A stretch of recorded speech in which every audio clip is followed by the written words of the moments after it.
యో పెద్ద మంచి ఇదంతా డ్రామాలా కనిపిస్తుండదా నీకు? నీ బిడ్డకే కాదు ఏ ఆడబిడ్డకిటైనా మా ఆయన ఇట్టానే కాపాడతాడు. అది ఆయన నీతి. మానం లేకుండా ఏం జన్మయ్యా నీది? శివలే పెద్ద సినిమా చూసి మాట్లాడున్నా. నువ్వు గుమ్మనుండప్పా. నీ కొడుకునంటే నువ్వు ఊరుకుంటావేమో గాని ఎవడైనా నా మొగుడినంటే నేను ఊరుకున్నదే లేదు. నేను చేసిందే కాక మళ్ళా మాట కూడా పడాలనా? ఇంకా ఎంత సాధిస్తారా? ఇంటి పేరు ఇంటి పేరు అని ఎవరికి కావాలా?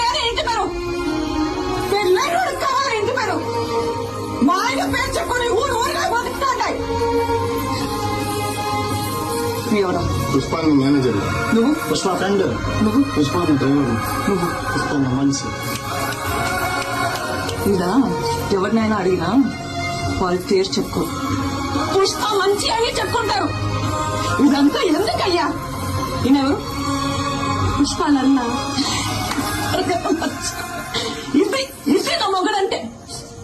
యో పుష్ప అంటే పేరు కాదు, పుష్ప అంటే బ్రాండ్. చిన్నమ్మ అసలు ఆపు. నువ్వు ఉన్నారు కదా ఇక్కడ తాటి చెట్లగా తీసుకువెళ్ళి ఇల్లు కొట్టుకుంటారు. సమీ పోదామా?